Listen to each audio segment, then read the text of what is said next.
दुख और तकलीफ इंसान को परेशान करने के लिए नहीं, बल्कि उसकी योग्यता और आत्मविश्वास का इम्तिहान लेने के लिए आते हैं।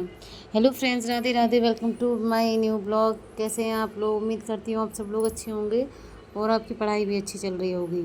ये जो लाइन मैंने बोली है, आप इसका मतलब तो अच्छे से जानते ही होंगे।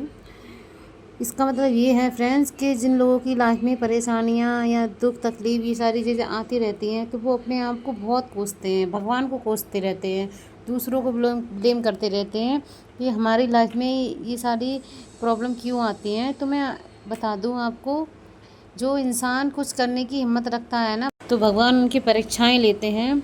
और किस तरीके से लेते हैं वो आप भी जानते हैं। हर तरीके से प्रॉब्लम आते हैं, कहीं आप कुछ करने जाते हैं या उस वो काम नहीं हो पाता है, तो आप अपने आप को कभी निराश मत रखें और खुश रहें। ये सोचें कि भगवान ने आपके लिए कुछ अच्छा सोच के रखा है और जो आप कर रहे हैं ना, वो एक दिन पूरा ज़रूर हो जाएगा। तो फ्रेंड्स, आज था संडे, तो संडे वाले दिन का वही टारगेट रहता है रिवीजन करने के लिए। तो लेकिन आज मैं सच बताऊं तो गर्मी इतनी ज़्यादा पड़ रही थी, 1 घंटा भी रूम में रहना बहुत मुश्किल हो रहा था। तो मैं ऐसे ही मैंने आज अपनी पढ़ाई की थी। लेकिन सबसे पहले तो मैंने सब खाना पीना बनाना स्टार्ट कर दिया, क्योंकि गर्मी इतनी ज़्यादा है कि हम बार बार किचन में आएँ या खाना बनाएं। तो मैंने, जितना ठंडा मौसम था सुबह के टाइम, तो मैंने सुबह ही खाना बना के रख दिया था। उसके बाद मैंने अपनी पढ़ाई स्टार्ट की थी। तो आज मैंने मिक्स दाल बनाई है और जो मिर्च प्याज होती हैं आम डाल के मैंने वो सारा मतलब फ्राई किया। ये चटनी एक बहुत अच्छी बन जाती है, इसका मतलब बहुत अच्छा टेस्ट आता है। तो खाना बन चुका था फ्रेंड्स, और मैंने अपना डेली टारगेट सेट किया। सोचा तो था कि ये मतलब ज़्यादा ही आज करूँगी, लेकिन मैंने सिर्फ 9 आवर्स का ही रखा। और ये टारगेट मैंने किया है करंट अफेयर्स और जो भी मैंने सब्जेक्ट की तैयारी की है, उनका रिवीजन वगैरह, मैपिंग वगैरह, ये सारी चीज़ें मैंने आज सेट की और यही मेरा आज का टारगेट है। आप ये सोच रहे होंगे कि मैं इतने कम टाइम क्यों पढ़ रही हूँ। मैं सच में बता रही हूँ फ्रेंड्स कि गर्मी इतनी ज़्यादा थी ना कि रूम में रुका ही नहीं जा रहा था, और बाहर भी मतलब मौसम ठंडा था, लेकिन जो गर्मी सी टाइप की होती है ना, उस तरीके का मौसम हो रहा था। तो मैं बैठती और बिल्कुल भी मतलब पसीना आ रहा था, कूलर भी चल रहा था, लेकिन फिर भी मतलब एक जो कहते हैं कंफर्टेबल फील होता है, तभी हमारा मन पढ़ाई में ज़्यादा लगता है। आज बिल्कुल भी ऐसा फील नहीं हो रहा था। तो मैंने जैसे तैसे अपना टारगेट पूरा किया। और अभी तो फ़िलहाल मैं जो सी सेट की क्लास देख रही थी, और इसमें रीजनिंग वगैरह के जो टॉपिक दिए हैं जो यूपीएससी में पूछे जाते हैं सी सेट के पेपर में, वो मैं यूट्यूब से कर रही थी। तो फ्रेंड्स, आज मेरे पास किसी ने कमेंट किया था कि क्या मैं उनकी यूपीएससी की प्रिपरेशन में हेल्प कर सकती हूँ। तो वाई नॉट, मैं क्यों नहीं हेल्प करूँगी। मैं भी तो तैयारी कर रही हूँ। जो भी आपको हेल्प चाहिए आप मुझसे पूछ सकते हो, और जितना होगा, जैसे मैं तैयारी कर रही हूँ वो मैं आपको बताऊँगी। और आपको जिस तरीके की हेल्प चाहिए आप मुझसे कह सकते हो, पूछ सकते हो। और जितना हो सकेगा मैं यही चाहूँगी कि इस दुनिया में जो भी बच्चा यूपीएससी की तैयारी करना चाहता है, वो किसी भी ज़रिए से रुके ना, और जितना हो सके लोगों को इसकी मदद करनी चाहिए। तो मैं भी यही सोच के मतलब तैयारी कर रही हूँ कि जो लोग यूपीएससी की तैयारी कर रहे हैं वो मुझसे हेल्प ले सकते हैं। फ़िलहाल मैं आपको उतना अच्छा गाइड नहीं कर पाऊँगी, लेकिन हाँ, इतने टाइम से मैं पढ़ाई कर रही हूँ तो मुझे थोड़ा बहुत तो नॉलेज हो चुकी है। और ऐसे ही नहीं, मैंने अपना फर्स्ट अटैम्प्ट देने के लिए ठान रखा है कि मैं 2025 में अपना अटैम्प्ट दूंगी। तो आपको जो भी हेल्प चाहिए आप मुझसे बोल सकती हो। और मुझे काफ़ी अच्छा भी महसूस होता है कि लोग मेरी वीडियो को पसंद कर रहे हैं। कोई भी काम करो फ्रेंड्स, आपने अपनी ज़िंदगी में कुछ बनने का सोच रखा है ना, तो सोचने में ज़्यादा टाइम वेस्ट मत करो। अगर आपके मन में ये जुनून है कि आप कुछ कर सकते हैं, आपको अपने ऊपर ये विश्वास है कि आप लोगों से बेहतर कर सकते हैं, जो लोग आपको सोचते हैं कि आप कुछ भी करने के लायक नहीं हो या आप ज़िंदगी में कुछ कर नहीं पाओगे, तो मैं ये कहूँगी अभी जवाब दो मत, ना टाइम वेस्ट करो। आप इस तरीके से तैयारी करो कि उन्हें भनक भी ना लगे, उन्हें कानो कान खबर भी ना हो, और जब आपका सिलेक्शन हो ना, तो आपकी जो कामयाबी का शोर हो उनकी हवाएं उड़ा दे, उन्हें इतना झटका दे दे कि इस इंसान से तो मुझे बिल्कुल उम्मीद नहीं थी, लेकिन ये इसने तैयारी कब की थी। आप अपनी तैयारी इस तरीके से करो कि लोग आपके बारे में सोचने पे मजबूर हो जाएं, और आपके तरीके से अपने बच्चों को एडवाइस दें कि आप उनके बच्चों को आपके तरीके से बनना है। आप इस तरीके से तैयारी करो अपनी। देखो, ज़िंदगी में सब कुछ काम करना बहुत ज़रूरी होता है। ऐसे नहीं है कि हम बस ख्वाब में जी रहे हैं या हमें आगे कुछ करना है, साल कब निकल जाएंगी, आपकी उम्र कब निकल जाएगी आपको पता भी नहीं चलेगा। इसलिए सोचने में अपना टाइम बिल्कुल वेस्ट मत करो। अगर आपने सोच रखा है और आप कुछ करना चाहते हो या आपको अपने ऊपर भरोसा है तो आप इस मैदान में कूद जाओ और तैयारी अपनी शुरू कर दो। 2 साल आप इस तरीके से छुप के पढ़ाई करो, पहली बार में ही आपका सिलेक्शन पक्का हो जाए। फ्रेंड्स, आज भी हमारे देश में इतने बेरोज़गार फैमिली हैं या उन्हें पैसों की इतनी तंगी होती है ना कि आप सोच भी नहीं सकते हो। बहुत सारे लोग कहते हैं ना कि हमने अपने देश का बहुत विकास किया है, अब हमारे देश में ऐसी समस्याएं नहीं हैं, लेकिन कहीं ना कहीं हमारा देश उसी कंडीशन में है जो कुछ साल पहले था। देखो, आज हमारे देश में ये है कि जिस घर में लड़कियां ज़्यादा हैं या 2-3 लड़कियां हैं तो माँ बाप जो मिडिल क्लास फैमिली से होते हैं वो ये सोचते हैं कि हम अपने बच्चों को पढ़ाएं या उनकी शादी करें या क्या करें। तो मैं उनसे यही कहूँगी कि अपनी बेटियों को पढ़ाओ। जिस दिन आपकी बेटियां पढ़ लिख के कुछ बन जाएंगी ना, आपको टेंशन लेने की ज़रूरत पड़ेगी नहीं।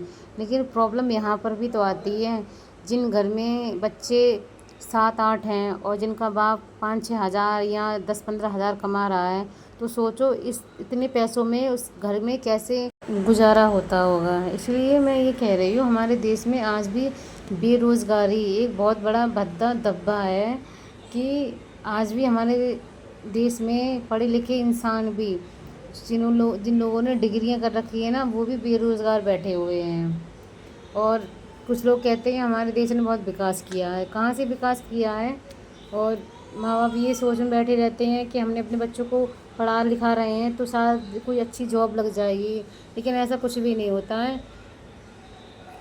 जनवरी में यूपी पुलिस का फॉर्म निकला था और इतने सारे बच्चों ने फॉर्म फिल किया था, दिन रात मेहनत की थी और उनका सपना था कि इस बार वो अपने माँ बाप के सामने वर्दी में जाएंगे, लेकिन पेपर लीक हो गया।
मेरा कहने का मतलब ये था फ्रेंड्स, अगर आप ये यूपी पुलिस का और जो भी एग्ज़ाम होते हैं उनकी तैयारी करोगे तो ऑब्वियसली ये पेपर तो लीक हो ही जाते हैं। मैं ये कहना चाहती हूँ, अगर आपको करना ही है तो कुछ बड़े एग्ज़ाम की तैयारी करो जो पेपर कभी लीक ही ना हो। यूपीएससी का पेपर कभी लीक नहीं हो सकता क्योंकि वहाँ पर इतनी सख्त व्यवस्था होती है कि कोई पेपर कैसे लीक हो जाएगा। इसलिए बच्चे ज़्यादातर यूपीएससी की तैयारी करते हैं ताकि उन्हें पेपर लीक होने की अभी डर ना रहे और वो अपनी मेहनत अच्छे से करते रहें। तो आप लोग भी अच्छे से मेहनत करो। देखो, जो होगा वो तो होता ही रहेगा। अगर आपको पहले नहीं निकलेगा कि जब दोबारा आप तैयारी करो, लेकिन पढ़ाई से मत हारो।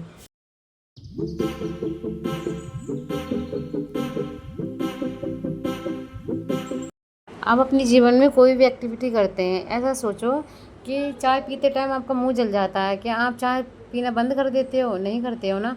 दोबारा से चाय पीते हो ना, लेकिन सावधानी से पीते हो। फूँक फूँक के पीते हो ताकि आपका मुँह ना जले। तो मैं यही कहूँगी कि जो लोग एक बार फ़ेल हो जाते हैं वो इतने डिमोटिवेट कैसे हो जाते हैं कि उन्हें दोबारा तैयारी करने में इतना टाइम लग जाता है। वो ये सोचते हैं कि दोबारा से वो फ़ेल ना हो जाए।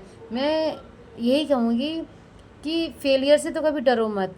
देखो, अगर आप पास हो रहे हो तो आपको वो सब कुछ मिल जाएगा जो आप चाहते हो, और अगर आप फेल हो गए तो आपको इतना ज्ञान हो जाएगा, इतना एक्सपीरियंस बढ़ जाएगा, आप ज़िंदगी में कभी बेरोज़गार नहीं रहोगे, और आप इतनी अच्छी कोचिंग पढ़ाना स्टार्ट कर दोगे ना, शायद आप तो सोच भी नहीं सकते।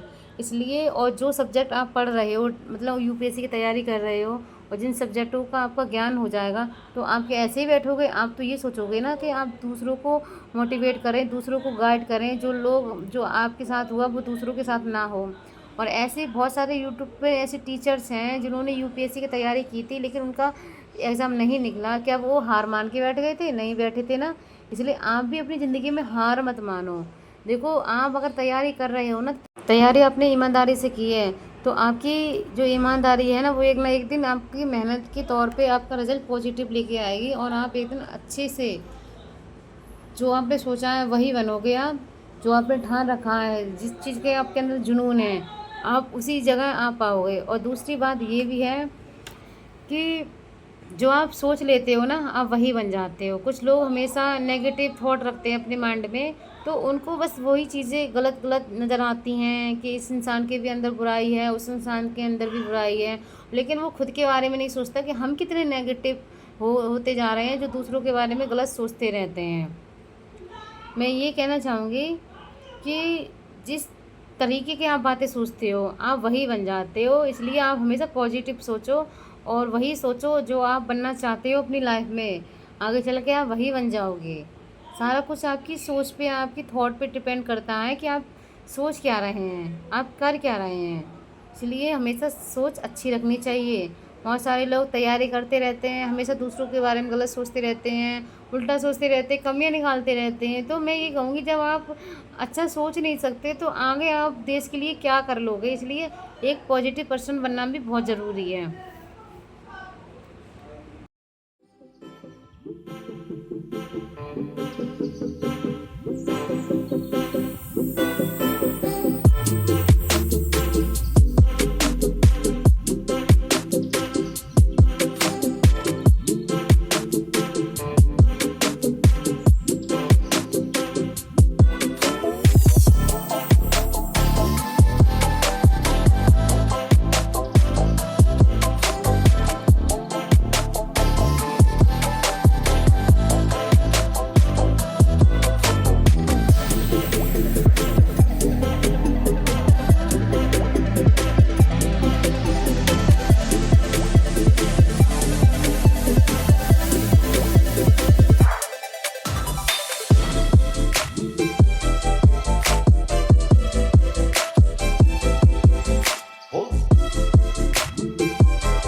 आज फ्रेंड्स, मैं सच बता रही हूँ, आज मेरी पढ़ाई बिल्कुल अच्छे से नहीं हो पाई थी जिस तरीके से मैंने सोचा था। मैंने सोचा आज संडे वाले दिन कोचिंग की मैं छुट्टी करती हूँ, बच्चों की कोचिंग की, तो मैं थोड़ा ज़्यादा टाइम दूँगी अपनी पढ़ाई को, लेकिन ऐसा बिल्कुल भी नहीं हुआ। जो मैं डेली में 10-12 घंटे पढ़ लेती हूँ, आज मैंने जानबूझ के मैंने 9 आवर्स की स्टडी रूटीन रखा था, ताकि मुझे ऐसा लग रहा था गर्मी सुबह से ही ज़्यादा थी। जब मैं नीचे उतर के आई थी छत पे से, तो रूम में एकदम गर्माहट सी महसूस हो रही थी। मैंने जल्दी से काम किया, जो भी काम होता है सुबह का, झाड़ू पोछा करने के बाद पूजा पाठ की, और मैंने खाना बनाना स्टार्ट कर दिया था। इसलिए आज मेरी पढ़ाई भी ढंग से नहीं हो पाई थी। तो हम अगले दिन देखेंगे, इससे ज़्यादा करेंगे और अपना टाइम ज़्यादा से देंगे। आप भी यही सोचा करो, अगर आप आज सही से नहीं पढ़ पा रहे हो किसी भी रीज़न से, तो आप अगले दिन अच्छा करने की सोचा करो। और जो भी आप टारगेट नहीं पूरा किया है वो अगले दिन सोचो कि आप उसे पूरा करोगे। तो फ्रेंड्स, अगर आपको मेरी वीडियो अच्छी लगी हो तो प्लीज़ मेरी वीडियो को लाइक करना एंड चैनल को सब्सक्राइब करना। और आप जब कमेंट करते हैं तो मुझे बहुत अच्छा लगता है। आपको जिस तरीके की भी हेल्प चाहिए ना, तो आप प्लीज़ मुझे कमेंट करके बता सकते हो और मैं उस पर एक वीडियो बना दूँगी।